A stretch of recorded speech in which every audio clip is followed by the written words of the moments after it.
Hello, हम लोग चर्चा करेंगे बायोटेक्नोलॉजी एंड इट्स एप्लीकेशन, यानी कि जैव प्रौद्योगिकी और उसका अनुप्रयोग। पिछले चैप्टर में हम लोग बायोटेक्नोलॉजी के विषय में पढ़े थे। उसमें पढ़े थे कि कैसे जीन को पहचानते हैं, काटते हैं, जोड़ते हैं, निकालते हैं और वेक्टर की सहायता से क्या करते हैं, उसको दूसरे जीव में इंट्रोड्यूस करते हैं। क्या करते हैं, जीन को काटते हैं, फिर निकालते हैं, फिर वेक्टर से जोड़ते हैं और जोड़ने के पश्चात क्या करते हैं, दूसरे जीव में कैसे इंट्रोड्यूस करते हैं। ये सारी की सारी जो टेक्नोलॉजी होती है यह बायोटेक्नोलॉजी है।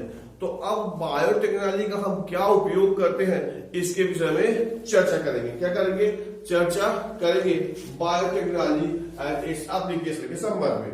अब इसमें देखेंगे कि क्या होता है essential deal,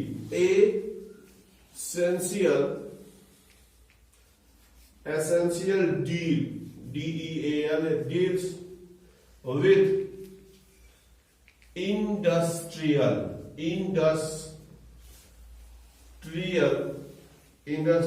scale production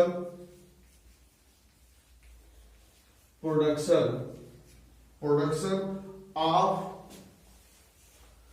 biopharmaceuticals and biologicals using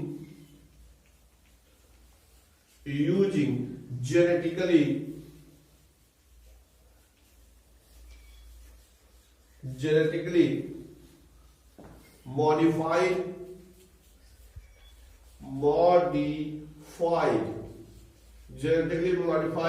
microbes, fungi, plants and animals.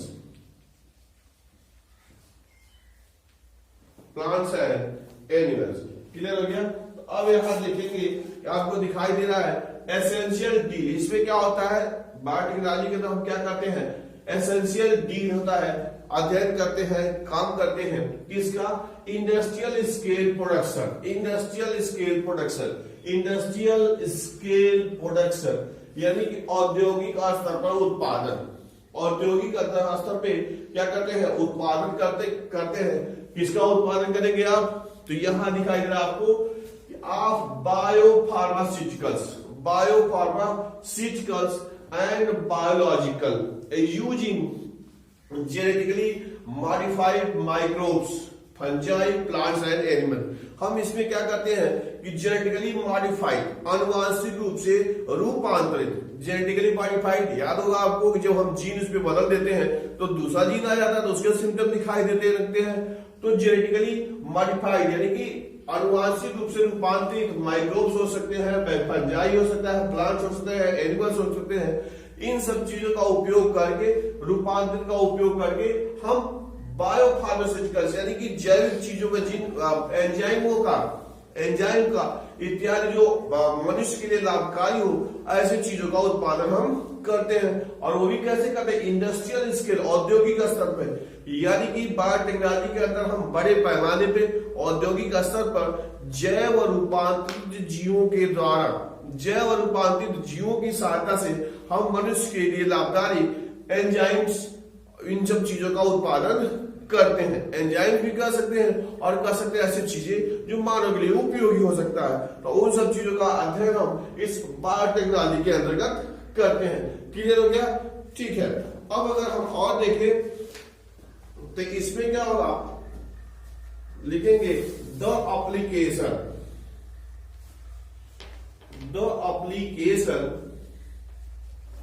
Of biotechnology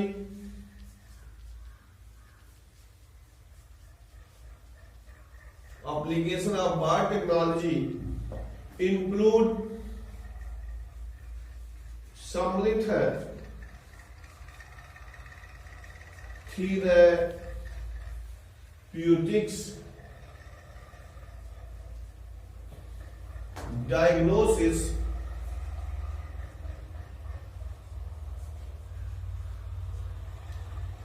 diagnosis genetically modified crop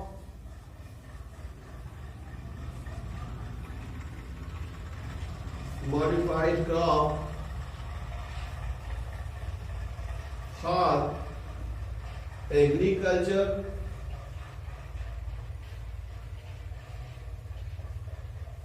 agriculture processed food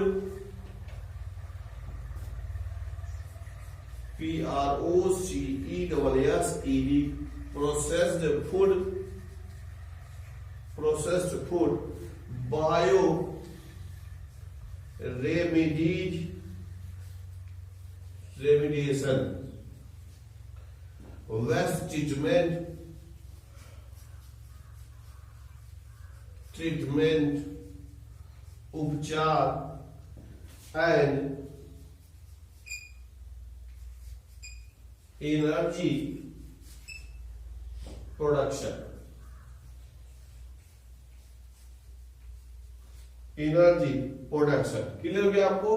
तो इसमें आपको दिखाई दे रहा है कि क्या हो गया है, द एप्लीकेशन ऑफ बायोटेक्नोलॉजी का उपयोग करते हैं। उनकी जो उपयोग के साथ साथ क्या लिखा गया है, इंक्लूड सामने था उसमें थेराप्यूटिक उपचार, थेराप्यूटिक मतलब उपचार समझते, कोई बीमारी होती है तो उसका हम ट्रीटमेंट करते हैं, तो इसमें उपचार के लिए डायग्नोसिस यानी पहचानने के लिए, जैसे हम पहचानते हैं टाइफाइड हो गया किसी को तो कैसे जांच कराते हैं, जाके पैथोलॉजी में चेक कराते हैं, ब्लड चेक कराते हैं, दैट इज डायग्नोस।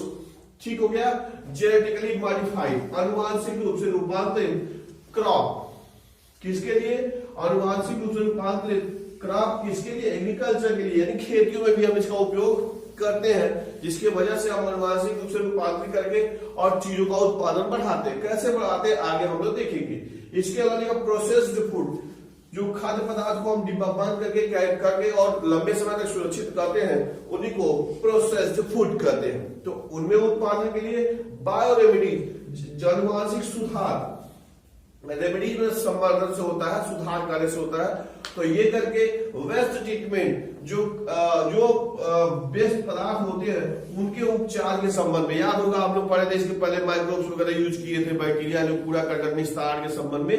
तो waste treatment and energy production और ऊर्जा उत्पादन में, इन सब चीजों का उपयोग करके क्या करते हैं, बायोटेक्नोलॉजी का उपयोग इन सब क्षेत्रों में करके और ये सब किया जाता है।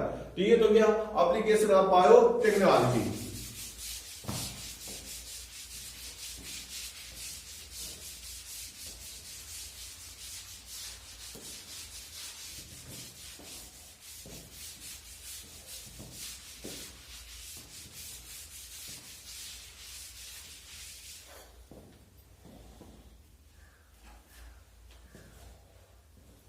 अब इसमें आप देखेंगे लिखेंगे three critical research RESEARCH research areas of biotechnology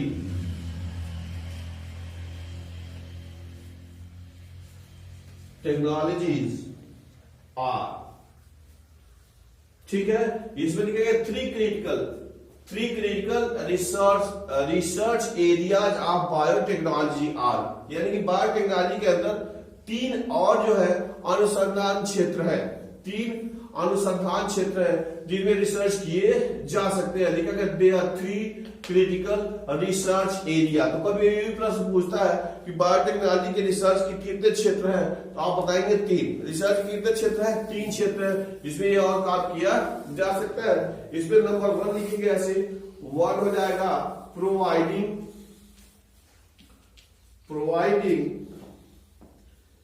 the best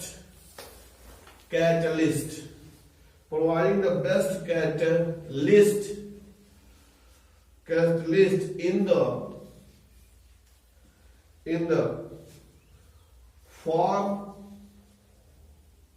of improved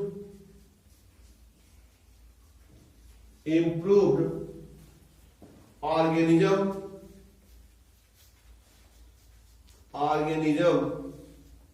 usually a microbes और अथवा प्योर एंजाइम क्या हो गया? आपको लिखा गया है providing the best catalyst in the form of improved organism usually in A microbes. Clear हो गया? लिखा आपने। तो इसका मतलब क्या है कि प्योर एंजाइम का निर्माण करना। मेन देखिए कैटलिस्ट क्या है? एंजाइम, उत्प्रेरक कहते हैं इसको। उत्प्रेरक ये कहां करेगा? बायोलॉजिकल सिस्टम में काम करता है। तो हमको क्या करना है कि बेस्ट कैटलिस्ट का निर्माण करना, बेस्ट सबसे अच्छा कैटलिस्ट का निर्माण करना, उत्प्रेरक का काम निर्माण करना है। वो एंजाइम भी वही काम करता है। तो क्या करना है? इसके लिए हमने लिखा गया है कि मॉडिफाइड ऑर्गेनिज्म, यानी कि अनुवांशिक रूप से रूपांतरित जीवों का उपयोग करके, अनुवांशिक रूप से क्या करके?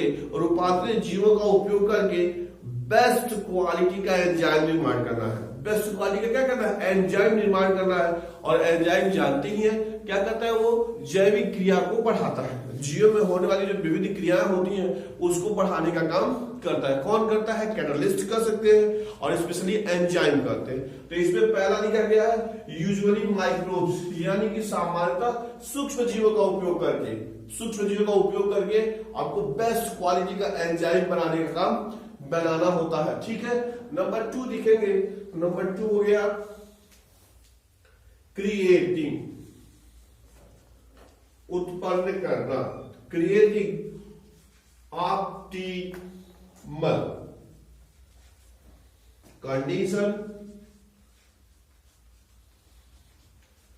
conditions through engineering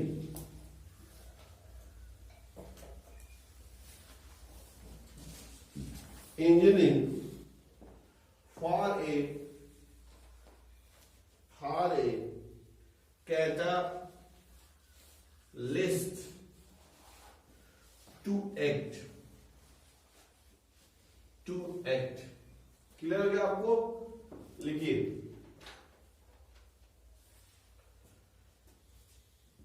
लिखेंगे creating optimal condition through engineering for catalyst of act. थोड़ा समझ लीजिए। एक्ट कार्य करने के लिए, एक्ट यानी कि कार्य करने के लिए, किसके कार्य करने के लिए? एंजाइम के। किसके कार्य करने के लिए? एंजाइम के। क्या कराएंगे आप? तो ये कह रहे हैं कि ऐसे कंडीशन इंजीनियरिंग के थ्रू, बायोटेक्नोलॉजी के थ्रू ऐसा कंडीशन उत्पन्न करना जिसमें जो एंजाइम बना था वो अधिकतम काम कर सके। बात समझ में आया? पहले वाला हमने देखा था कि अच्छे क्वालिटी का एंजाइम बनाएंगे। पहले वाला क्या देखा था? अच्छे क्वालिटी का एंजाइम बनाएंगे। और दूसरा वाला क्या कंडीशन कर रहा है कि हम ऐसा इन्वायरमेंट बनाए इंजीनियरिंग के थ्रू जिसमें क्या हो? अधिक से अधिक एंजाइम काम कर सके। तो काम करेगा तो अधिक से अधिक उत्पादन होगा। अब क्या होगा तो आगे हम लोग देखते हैं। तो ये क्या? अधिक से अधिक उत्पादन काम कर सके। तीसरा है डाउन स्ट्रीम, ठीक है, processing, PROCESSING, processing, down processing technologies, ठीक है, to purify the protein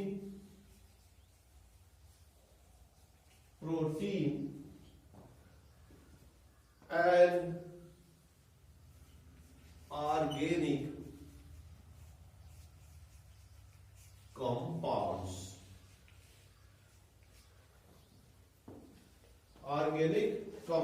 clear आपको? ठीक है। डाउन स्ट्रीमिंग लिखा गया है, डाउन स्ट्रीमिंग प्रोसेसिंग ठीक है, technology to purity the protein and organic compounds.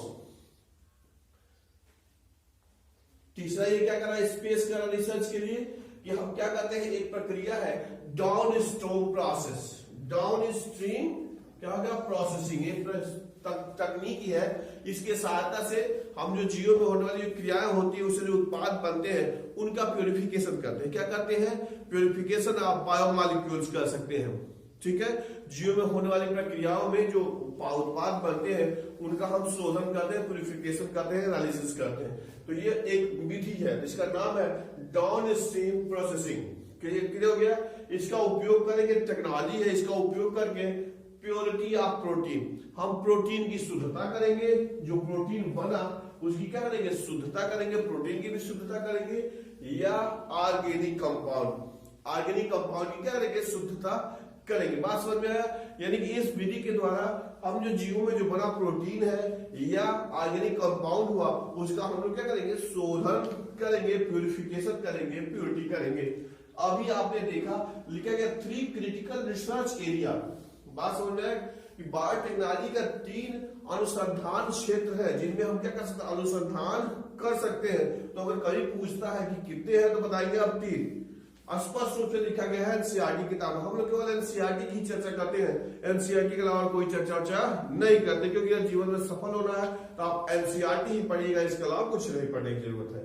तो हो गया 3 क्रिटिकल रिसर्च। पहला, providing the best catalyst in the form of improved organism usually A microbes और प्योर एंजाइम। प्योर एंजाइम का निर्माण करना है, पहला स्कोप है इस अनुसंधान का। दूसरा दिया है क्रिएटिंग ऑप्टिमल कंडीशन, हम ऐसा कंडीशन जेनेटिक इंजीनियरिंग के द्वारा उत्पन्न करते हैं जिसपे फंक्शन क्या हो, ये एंजाइम अधिकतम रूप से काम कर सके। और तीसरा डाउन स्ट्रीम प्रोसेसिंग है, डाउन स्ट्रीम प्रोसेसिंग विधि है, टेक्नोलॉजी है जिसकी सहायता से जो बना चीज बनता है उसकी शुद्धता करते हैं, जो प्रोटीन बना उसको प्योर करते हैं, और जो ऑर्गेनिक कंपाउंड बनते हैं उनका हम क्या करते हैं, प्योरिटी करते हैं, उनका शोधन करते हैं, शुद्ध करते हैं। क्लियर हो गया।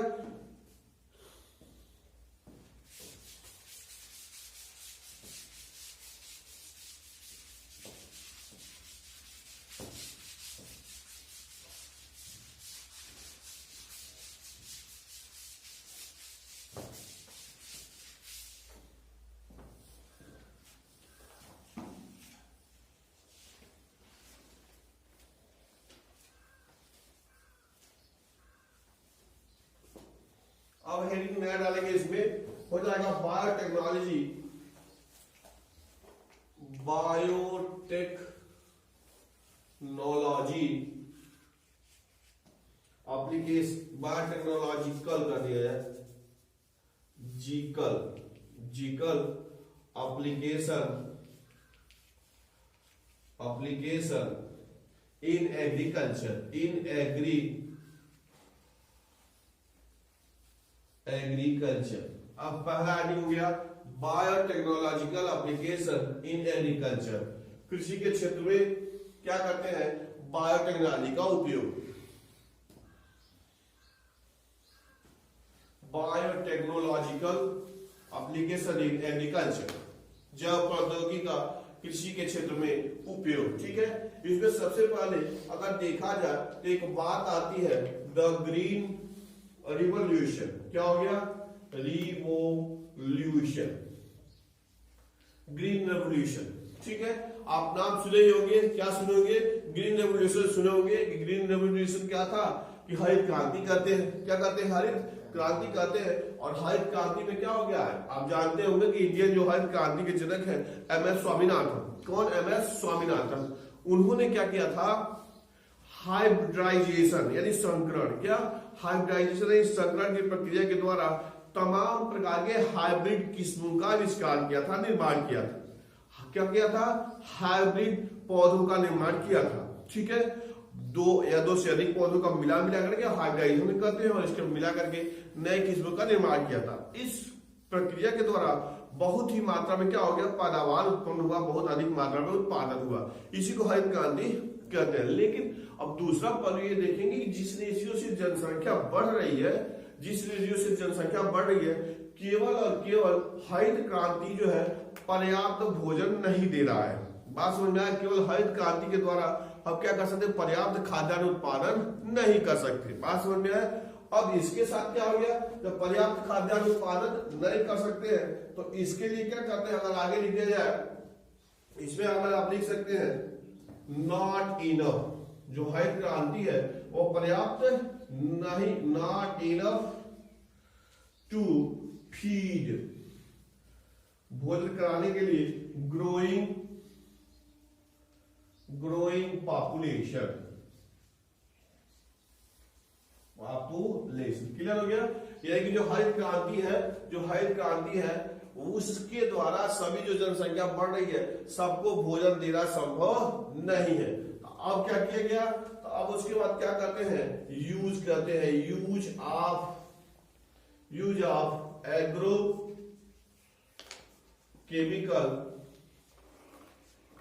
केमिकल उपयोग करते हैं, जिसमें हो जाता है फर्टिलाइजर्स का उपयोग करते हैं एंड पेस्टिसाइड का उपयोग करते हैं। पेस्टिसाइड का उपयोग करते हैं। ठीक है। अब अगर देखिए क्या करते हैं, इसको बढ़ाने के लिए, पैदावार बढ़ाने के लिए क्या करते हैं? एग्रो जब आप समझिएगा, पौधा से कृषि से मतलब है, एग्रो मतलब पौधा, ठीक है, प्लांट से मतलब है।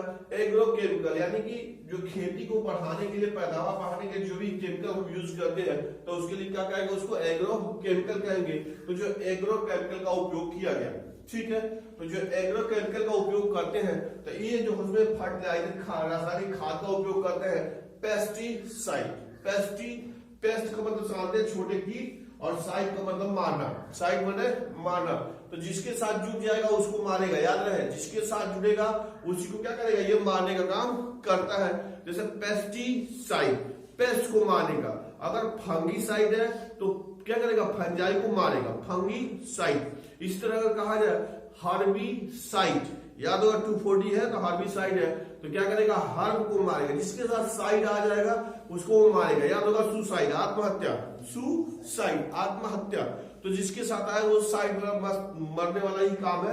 तो ये समझिए, इसका उपयोग करते हैं फंगिसाइड के रूप में, और ये क्या करते हैं? रासायनिक खाद के रूप में। तो ये जो रासायनिक खाद होते हैं, जो फंगिसाइड्स होते हैं, ये क्या होते हैं? एक्सपेंसिव होते हैं, बहुत खर्चीले होते हैं। क्या होते हैं? एक्सपेंसिव होते हैं, एक्सपेंसिव भी होते हैं, खर्चीले होते हैं, और ये क्या करते हैं? क्रिएट पोल्यूशन, उत्पन्न करते हैं। क्या? पोल्यूशन। क्या यूज करते हैं? प्रदूषण उपयोग करते हैं। बात समझ में आया? एक तो खर्चीला हो जाते हैं, खर्चीला हो जाने के साथ साथ क्या है? प्रदूषण भी उत्पन्न करते हैं। तो जिसकी वजह से अब जरूरत आ गई बायोटेक्नोलॉजी का, जिसके फलस्वरूप क्या करते हैं? अब इससे अधिक उत्पादन के लिए तो बायोटेक्नोलॉजी का उपयोग करते हैं। तो कैसे उपयोग करते हैं तो और हम लोग देखेंगे।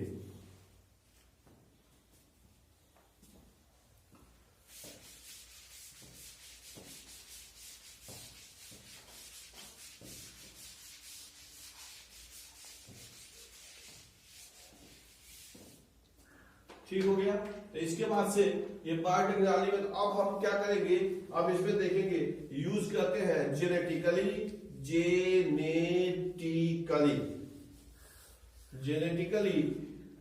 मॉडिफाइड, FIED, मॉडिफाइड ऑर्गेनिज्म, इसी को GMO, जेनेटिकली मॉडिफाइड ऑर्गेनिज्म। ठीक है। अब इसका हम निर्माण करते हैं। GMO फुल फॉर्म भी पूछ जाता है, तो genetically modified organism.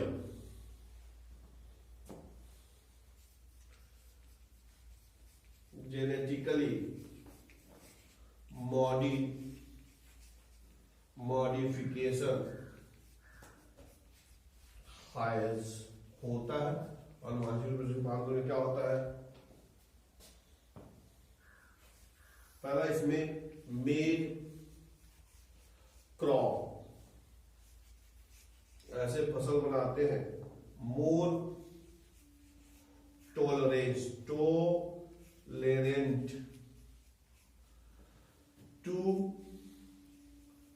Antibiotic biotics, antibiotics, stress, ASTRES, stresses, stresses कह सकते हैं कोल्ड, कोल्ड के बाद ड्रॉट, सूखा, और कह सकते हैं सॉल्ट, और कह सकते हैं हीट। ठीक है,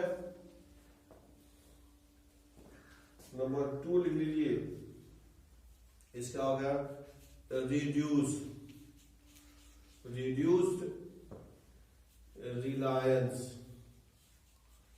reliance on chemical pesticide।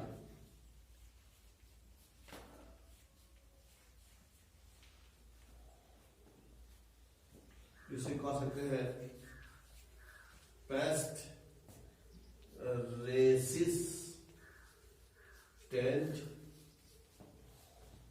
Crop.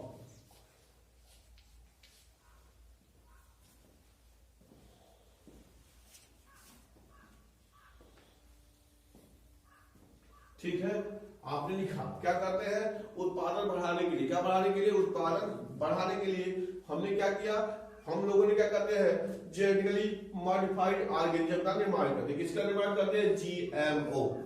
अब याद होगा आपको बायोटेक्नोलॉजी के साथ आज क्या करते हैं, जीन निकालते हैं, जीन उसमें डालते हैं, जीन निकालते हैं, जीन डालते हैं। तो जब जीन दूसरे जीव में पड़ेगा तो उसका सिम्टम उसमें दिखाई देगा। तो जीन जब सिम्टम दिखाई देगा तो उसी को तो कहेंगे जेनेटिकली मॉडिफाइड ऑर्गेनिज्म, यानी कस्टम पूछिए व्हाट इज GMO, तो कहेंगे कि हम क्या करते हैं बायोटेक्नोलॉजी की सहायता से हम किसी विशेष जीव धारित तो उसमें दूसरे जीन यानी फॉरेन जीन को इंट्रोड्यूस कर देते हैं, और जब फॉरेन जीन को इंट्रोड्यूस करते हैं तो उसमें उस जीन की उपस्थिति के कारण उसमें नए कैरेक्टर डेवलप हो जाते हैं। क्या डेवलप हो जाते हैं, नए कैरेक्टर, नए लक्षण, नए गुण डेवलप हो जाते हैं। इसके इसी को क्या कहेंगे जेनेटिकली मॉडिफाइड ऑर्गेनिज्म, GMO। अब इससे हम क्या करते हैं तो लिखा गया जेनेटिकली मॉडिफिकेशन है, यानी कि जब हम जिसमें अनुवांशिक रूपांतरण कर देते हैं तो उससे क्या होता है, तो नंबर 1 क्या होता है, नंबर 1 ये कह रहा है मेड क्रॉप, ऐसे फसलों का निर्माण करते हैं। बायोटेक्नोलॉजी के उपयोग से ऐसे फसलों का निर्माण करते हैं जिसमें क्या होता है मोर टॉलरेंस, सहिष्णुता, सहन करने की क्षमता, टॉलरेंट सहने की क्षमता, किसके, टू एंटीबायोटिक्स स्ट्रेस, एंटीबायोटिक्स प्रतिजैविकी, स्ट्रेस यानी तनाव, स्ट्रेस यानी कि तनाव। ठीक है, तो ऐसे कंडीशन के प्रति उसमें क्या करने की सहने की क्षमता विकसित हो रही। जैसे क्या लिखा है कोल्ड, जैसे आप देखते होंगे कि ठंडक में कुछ पौधों को क्या ठंडा लगने लगता है तो क्या कहते हैं जो कृषि वैज्ञानिक होते बताते हैं कुछ चीजों का छिड़काव करा देना चाहिए। तो जैसे आप छिड़काव कराते हैं तो पौधे को ठंडक नहीं लगती है। तो स्ट्रेस, तो कोल्ड क्या है, एक स्ट्रेस है, अत्यधिक ठंडा हो गया तो पौधे की ग्रोथ बाधित हो जाएगी, तो अधिक ठंडा में भी वो पौधा होने लगेगा। ठीक है, ड्रॉट सूखा कंडीशन में, यानी ड्रॉट बने सूखा, जब सूखा पड़ता है तो हम उसमें भी क्या कर सकते हैं ऐसे फसल का निर्माण मान लीजिए कर देते हैं, उसमें पानी थोड़ी सी कमी होती है तभी कोई दिक्कत नहीं होती है। तो ड्रॉट, उसके बाद क्या लिखा गया है सॉल्ट, क्या लिखा गया है सॉल्ट, सॉल्ट यानी कि नमक, सॉल्ट यानी कि नमक। तो अगर कहीं लवणीय भूमि आप पढ़े होंगे, जो सॉइल है वो कई प्रकार की होती है, तो लवणीय भूमि है वहां पे भी पौधे उग सकते हैं। समुद्र के किनारे आप जानते होंगे समुद्र के किनारे क्षेत्र होता है तो इसमें क्या होता है उसमें लवण की मात्रा अधिक होती है, तो उसमें भी हीट यानी गर्मी होती है, उसको भी ध्यान कर सकता है। सामान्यतः अगर ये पौधे अगर ऐसे टॉलरेंट नहीं रहते तो सूख जाते हैं, लेकिन जब हम ये GMO पौधा बना देते हैं तो इसमें इन सबको सहने की क्षमता विकसित हो जाती है। क्लियर हो गया, तो पहला कंडीशन हो गया कि वो क्या करता है कि पहला फायदा हो गया कि कम पानी में, अधिक ठंडक में, खराब जलवायु में, बात समझ में आया, अधिक गर्मी में भी हम पौधा का उत्पादन कर सकते हैं, पैदावार ले सकते हैं। नंबर 2 रिड्यूस मैंने घटाना, क्या घटाना, रिलायंस ऑन केमिकल पेस्टिसाइड। बात समझ में आया, हम क्या करते हैं, ऐसे पौधे का निर्माण कर देते हैं, ऐसे पौधे का निर्माण कर देते हैं जिसमें किस तरह से छींटे की जरूरत ही नहीं पड़ती। आगे हम पढ़ेंगे बीटी, आगे हम पढ़ेंगे बीटी क्रॉप। तो क्या हो गया, ऐसे पौधे को बना देते हैं जिसमें कीटनाशक की जरूरत नहीं पड़ती। जब कीटनाशक की जरूरत नहीं पड़ेगी तो वही लिखा गया है reduce reliance on the chemical pesticide, यानी कि जो पेस्टिसाइड जो छींटना पड़ता था, स्प्रे करना पड़ता था, उसकी लागत हम कम कर देते हैं, रिड्यूस करते हैं, घटा देते हैं। इसलिए लिखा गया पेस्ट रेसिस्टेंट क्रॉप, यानी कि ऐसे पौधे का निर्माण करते हैं जो कीटों के प्रति क्या प्रतिरोधक क्षमता आ जाती है, कीट उसको छेद खा नहीं पाते हैं। तो ऐसी चीजों का निर्माण करते हैं। मतलब नंबर 2 आपने देखा।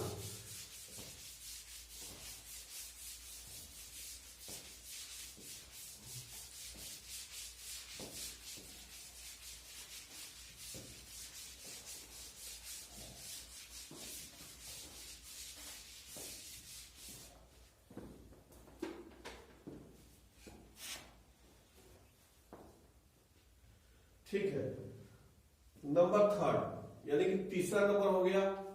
तीसरा नंबर है हेल्प। हेल्प क्या करते हैं, हेल्प टू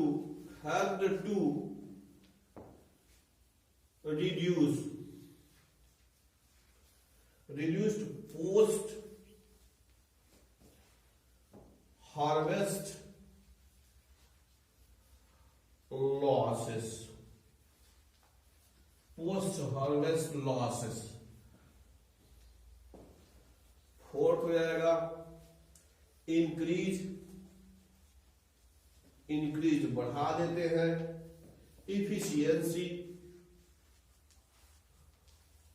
दक्षता, इफिशियंसी ऑफ मिनरल्स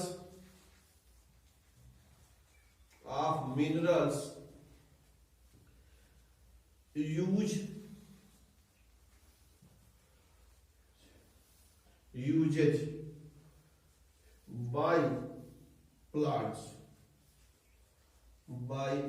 plants। ये क्या करता है, this prevents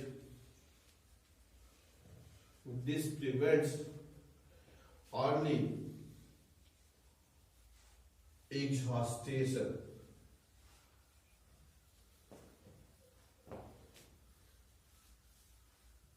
of fertility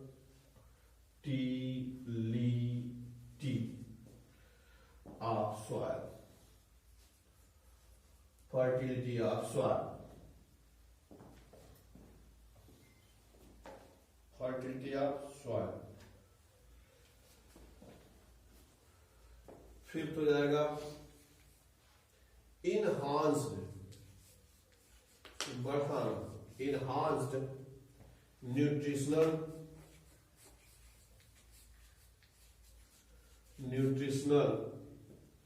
value food example में है विटामिन ए enriched rice।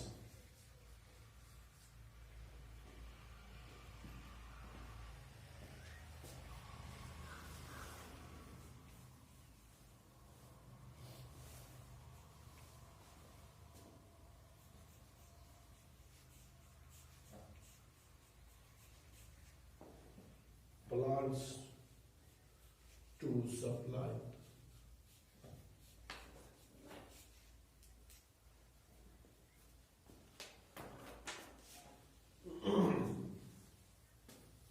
लिखा आपने। अब तीसरा देखिए, हेल्प मदद करता है क्या करने के, रिड्यूस घटाने के लिए। रिड्यूस मैंने घटाना, क्या घटाना, post harvest losses, post harvest losses, यानी कि उसके कटाई के बाद, खेती के जो हार्वेस्टिंग कटाई होती है, तो कटाई के बाद का जो होने वाला लॉस होता है, हानि होता है, उससे घटाता है। बात समझ में आ, उसमें घटाता है। जैसे आप देखेंगे, जैसे एक तोरी का ले लीजिए, तो जो क्या होता है, जब तोरी जब एकदम बिल्कुल पक जाता है, सरसों की बात करिए तो पक जाता है, तो उसको काटते समय उसके दाने टूट टूट के गिरते हैं। ठीक है।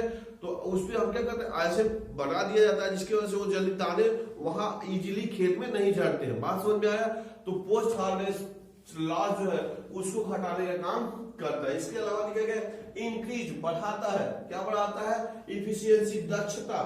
किसकी दक्षता, of mineral usage by the plant. जो खनिज लवणों का उपयोग पौधा करता है उसकी दक्षता को बढ़ाता है। तो इसकी दक्षता बढ़ाने से क्या होता है, दिस प्रिवेंट्स, यह रोकता है early exhaustion of fertility of soil. Exhaustion का मतलब समापन, एग्जॉस्टेशन मतलब समापन। तो अगर हम लगातार खेती करते हैं तो मिट्टी की उर्वरा शक्ति क्षीण होती है। इसीलिए आप देखे होंगे कि वैज्ञानिक कहते हैं, सजेस्ट करते हैं कि क्या करना चाहिए, क्रॉप रोटेशन का उपयोग करना चाहिए, फसल बदल बदल के उपयोग करना चाहिए। तो ये क्या करता है कि जब हम ऐसे फसल का निर्माण कर देते हैं कि जो जमीन में से खनिज लवणों का अच्छे प्रकार से क्या करता है, यूज करता है, तो जिसकी वजह से मिट्टी की जो उर्वरा शक्ति है, फर्टिलिटी, उपजाऊपन, उसका समापन जल्दी नहीं होता है, समापन जल्दी नहीं होता है। और ये लिखा गया यानी 5th नंबर पे इनहांस्ड बढ़ाता है। इनहांस्ड में बढ़ाता है, क्या बढ़ाता है, nutritional food of the nutritional value of the food. जो भोज्य पदार्थ है उसकी पोषक मात्रा को बढ़ाने का काम करता है। एग्जाम्पल में लिखा गया है vitamin A enriched rice. ऐसे चावल का निर्माण भी किया गया, गोल्डन राइस के नाम सुने होंगे, ऐसे चावल का निर्माण किया गया है जो विटामिन ए अधिक मात्रा में पाया जाता है। बात समझ में आया। तो ऐसी चीजों का हम निर्माण करते हैं जो उसकी गुणवत्ता को बढ़ाने का काम करता है। क्लियर हो गया। तो अब लास्ट में देखिए लिखा गया है tailor made plants to supply. Tailor का मतलब सिलना, यही दर्जी जो कपड़ा सिलता है वही है टेलर। तो इसमें हम क्या करते हैं, इसमें जोड़ते हैं, इसका उपयोग करते हैं। भाई जीन काटते हैं, जोड़ते हैं, भाई दर्जी वही करता है, काट के जोड़ देता है। तो हम क्या करते हैं, इस बार टेक्नोलॉजी का उपयोग करते हैं, जिनको काटते हैं, जोड़ते हैं, यानी कि अपने इच्छा अनुसार पौधों का निर्माण करते हैं। We are making desirable quality of plants और एनिमल। हम लोग ऐसे जीवों को या ऐसे पौधों का निर्माण करते हैं और उसी की सप्लाई भी करते हैं। उसी का क्या करते हैं, सप्लाई। भाई बायो टेक्नोलॉजी का उपयोग करके पौधा बनाते हैं और पौधे को मार्केट में सप्लाई करते हैं, इसका उपयोग लोग करते हैं। तो इसे लिखा गया है tailor made plants to supply. Clear हो गया। तो tailor made plant to supply, तो ये था बायो टेक्नोलॉजी का कुछ उपयोग के संबंध में। अभी हम लोग चर्चा कर रहे हैं कि खेती के संबंध में क्या हम लोग करते हैं। तो खेती में जब ये लगाते हैं तो ये सारी चीजें जो पौधे हम बनाते हैं उसमें ये होता है।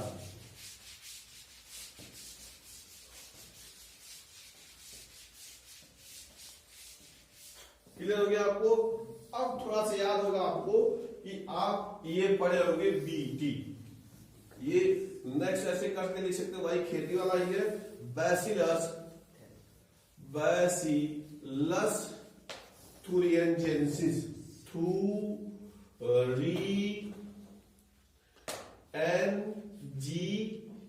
थुरिएंजिजिएंसिस। थोड़ा नाम याद करिएगा, इसी को बीटी कहते हैं। इसी को क्या कहते हैं, बीटी कहते हैं, बैसिलस थुरिएंजिजिएंसिस, बैसिलस थुरिएंजिजिएंसिस बीटी। याद होगा आपको, यह क्या है, बैक्टीरिया है। यह क्या है, बैक्टीरिया है। अब इसी बैक्टीरिया में विशेष प्रकार के जीन पाए जाते हैं।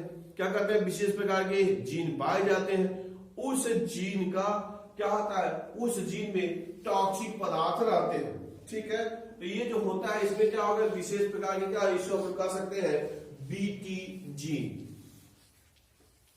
इसमें क्या पाए गए, बीटी जीन पाए गए। जीन का क्या कहते हैं, BT gene.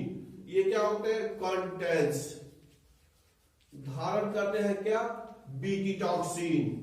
BT toxin, toxin का मतलब होता है विषैला पदार्थ। ठीक है। इसकी क्लोन करा देते हैं, क्लोन्ड इन बैक्टीरिया। ठीक हो गया। आपको लिखा गया है बीटी जीन्स। इसमें विशेष प्रकार के जीन पाए जाते हैं। वह जीन क्या करते हैं, विशेष प्रकार के बीटी टॉक्सिन का संश्लेषण करते हैं। टॉक्सिन का मतलब विषैला पदार्थ। अब इस जीन को हम क्या करते हैं, क्लोन कर लेते हैं। क्या कर लेते हैं, क्लोन करते हैं। क्या करते हैं, क्लोन करते हैं। उसकी ढेर सारी कॉपियां बना लेते हैं। अब इस जीन को जो प्रदर्शित करता है, इस जीन को जो प्रदर्शित करने वाला कोड है उसको उसमें से क्या किया, आइडेंटिफाई किया, पहचाना और निकाला और पौधों में लगा दिया, पौधों में लगा दिया। तो ये विशेष प्रकार का केमिकल साबित करता है जिसके वजह से उस पौधे पर कीड़ों का प्रभाव नहीं पड़ता, कीड़ों का प्रभाव नहीं पड़ता। तो उसी को क्या कहते हैं, बीटी प्लांट कहते हैं। बात समझ में आया, उसमें कीटनाशक छींटने की जरूरत नहीं पड़ती है। बात समझ में आया। ये जो बीटी होता है वह विशेष प्रकार क्या करता है, जीन को कोडित करता है और इसी को क्या कहते हैं, हम उसमें ट्रांसफर करके ऐसे पौधे का निर्माण कर लेते हैं, तो जिसमें क्या होता है कि उस गुण का वो गुण आ जाता है। इसकी वजह से क्या होता है, उसमें नो नीड, किसी कोई आवश्यकता नहीं होती है ऑफ इंसेक्टिसाइड। बात समझ में आया। इंसेक्टिसाइड्स एग्जाम्पल में अगर देखेंगे तो याद होगा आपको BT cotton, BT cotton, BT cotton, BT corn मक्का, rice, tomato, tomato, potato, soybean.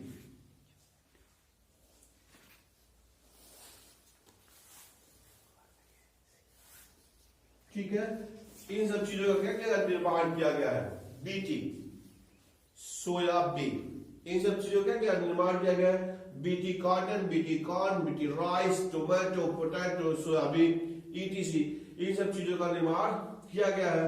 अब उसमें क्या होगा उसमें कीटनाशक छींटने की जरूरत नहीं पड़ेगी। There is no need of insecticide. उस पौधे में अपने आप ऐसे गुण आ जाते हैं जिसके वजह से कीड़े क्या होते हैं उस पे नहीं लगते हैं। क्लियर हो गया। अब आगे लिखिए सब लोग, बहुत अच्छे, गुड।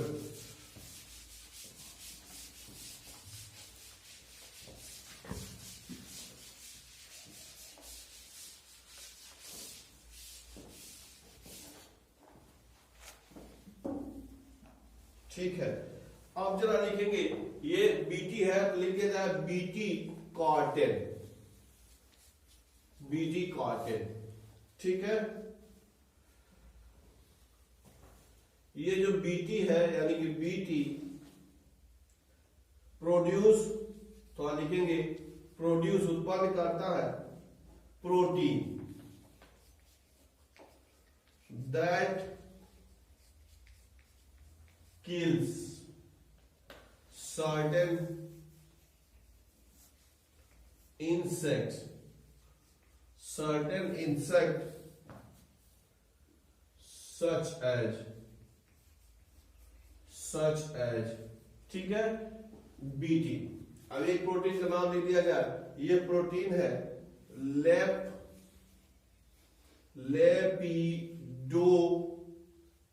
लेपिडोप्टेरॉन्स।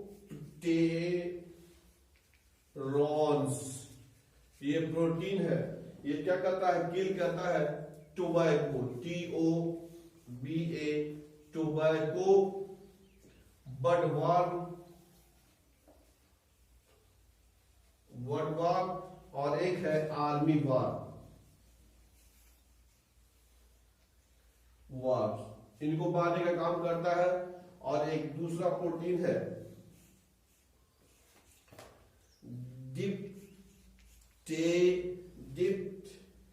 डिप्टेरॉन्स, ये भी क्या है, प्रोटीन है। ये फ्लीज, मक्खी एंड मॉस्किटो,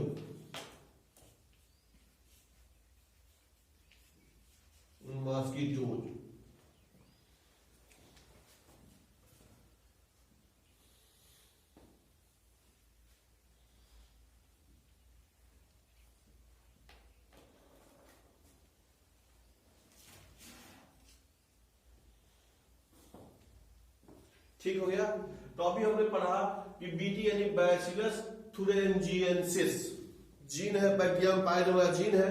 अब उसी को क्या किया, ट्रांसफर कर दिया गया, पौधा बना दिया गया, लिखा गया है बीटी यानी बैसिलस थुरेंजिएंसिस जो है यह क्या करता है, प्रोड्यूस करता है, उत्पन्न करता है, क्या करता है, प्रोटीन, PROTEIN, प्रोटीन उत्पन्न करता है दैट किल्स सर्टेन इंसेक्ट, कुछ विशेष प्रकार के कीड़ों को मारने का काम करता है। उसमें पहला प्रोटीन लिखा गया है लेपिडोप्टेरॉन्स। पूछ सकता है कि ये लेपिडोप्टेरॉन्स क्या है, तो ये बताएंगे बीटी के द्वारा संश्लेषित होने वाला प्रोटीन है। ये क्या करता है, टोबैको बड पार्ट, तंबाकू में होने वाला जो बड गांठ होता है जिसमें तंबाकू होता है उसी को कहते हैं बड पार्ट, तो इसको ये मारने का काम करता है। और वो लिखा गया है आर्मी वागू, कीटों का नाम है। उन कीटों को ये अगर ये उसमें पहुंचेगा तो मरेंगे, नष्ट रहेंगे।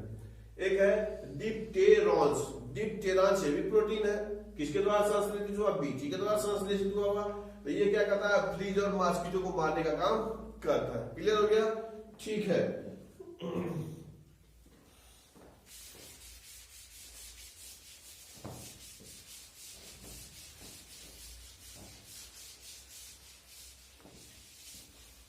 बहुत ज्यादा टू मच। अब इसमें देखेंगे,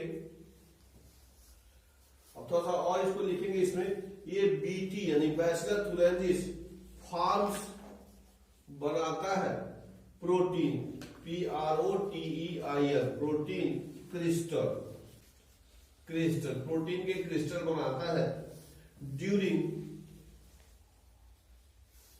ए particular during a particular phase of their growth, their growth, growth. These crystals contains, धारण करते हैं, contains a toxic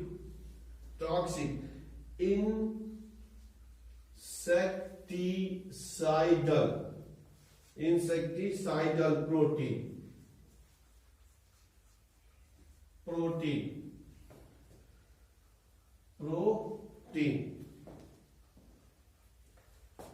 ये हो गया BT toxin protein exists as inactive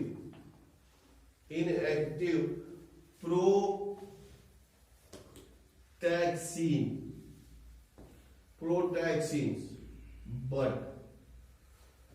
but once an insect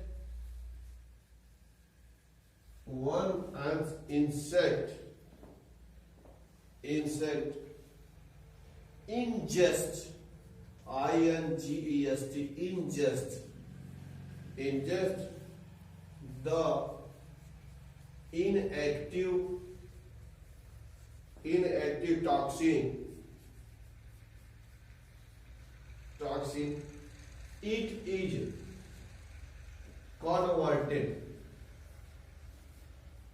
it is converted into an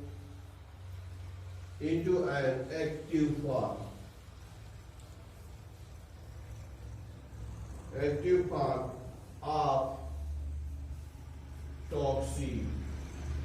toxin due to the alkaline pH of the gut, which is solubilized the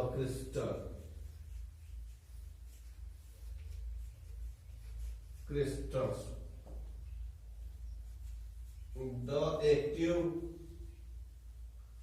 The active toxin binds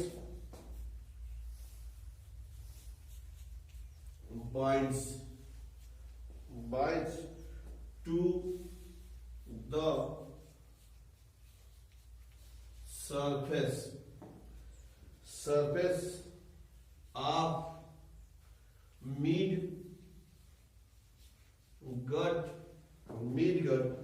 epithelial cells and create pores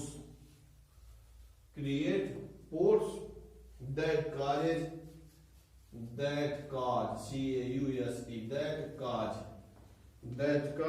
swelling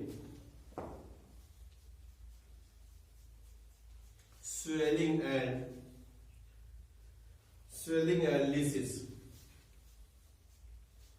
lysis and eventually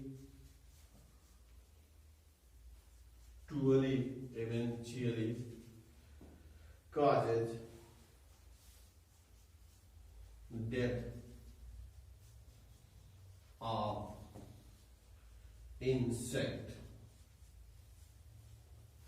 death of insects.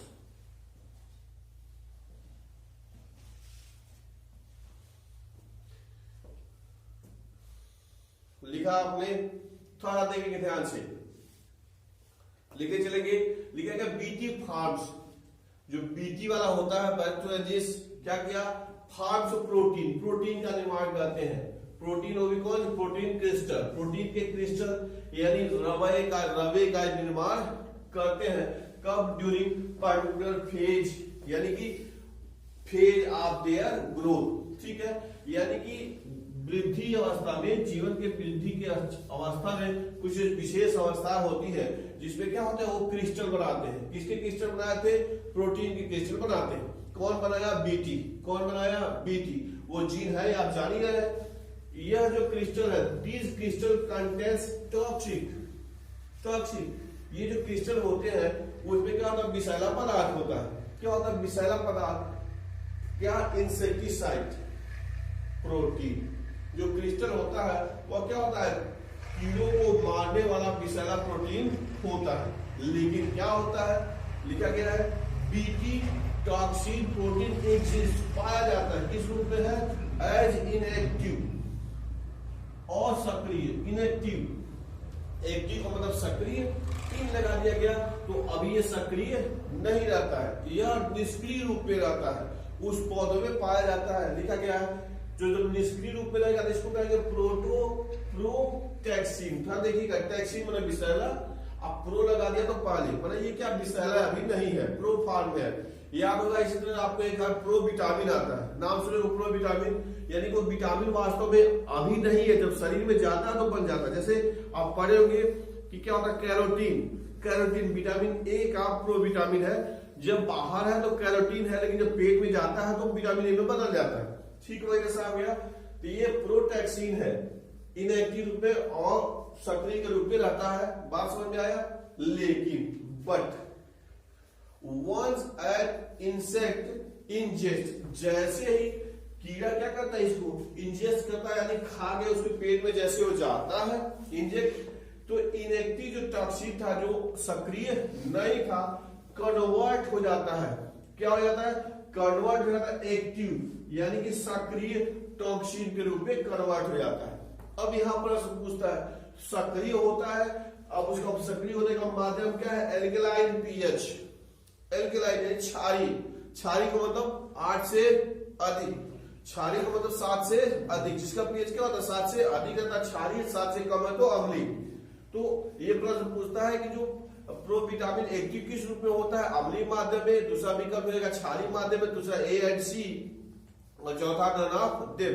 तो ये वाला पहला वाला विकल्प है कि alkaline pH होता है, उसी में क्या होता है, जो प्रोविटामिन था इनएक्टिव रूप में था वह सक्रिय हो जाता है। बात समझ में है। और अभी क्या गट, एलिमेंट्री कैनाल जो हाथ डाल उसमें गट कहते हैं उसको, ठीक है। लिखा गया, उसके आगे लिखा गया विच इज सॉल्युबलाइज्ड, वह क्या था, घुलनशील हो जाता है, घुल जाता है। द क्रिस्टल, जब एक्टिव होता है तो जो क्रिस्टल उसमें पाया जाता है क्या गया, घुल गए, और घुल जाने के बाद द एक्टिव प्रोटीन, जो सक्रिय प्रोटीन हुआ है। अब देखना यह भी क्वेश्चन है, बाइंड्स, बांधता है, किससे बढ़ता है, the surface of mid gut epithelial cell. प्रश्न पूछा गया कि जो सक्रिय प्रोटीन हुआ तो किसके साथ जुड़ता है, तो बंध बनाता है एपिथेलियल सेल। जो मिड गट में जो पोर्शन में जो एपिथेलियल उत्तक यानी कोशिकाएं पाई जाती हैं उसी के साथ क्या करता है, बाइंड करता है, बंध जाता है, जुड़ जाता है।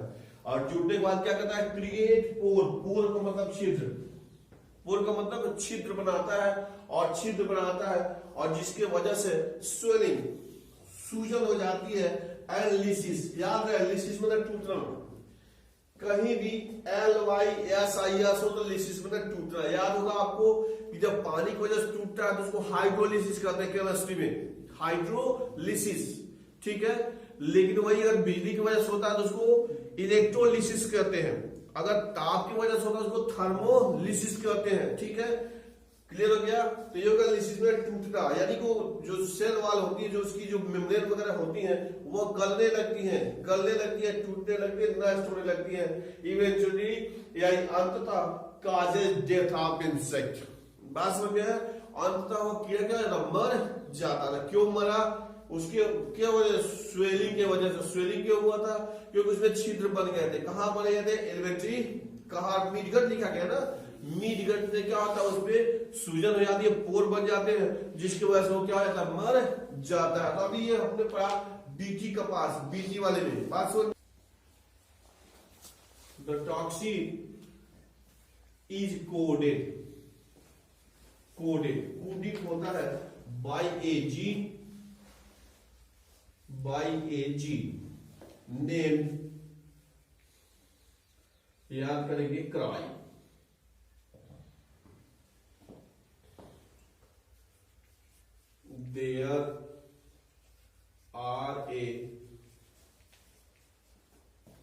There are a number of them.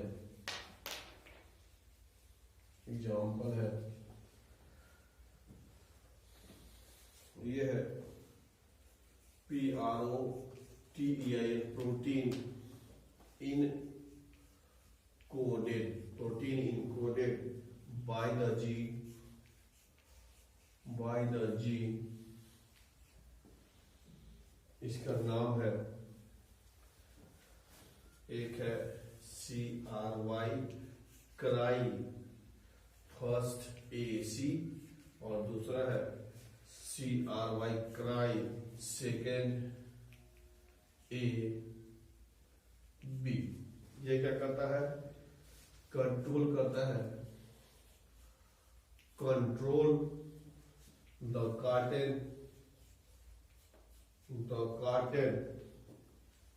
ball valves। एक दूसरा है CRY क्राई फर्स्ट AB। यह क्या करता है, कंट्रोल CORN कार्बोन।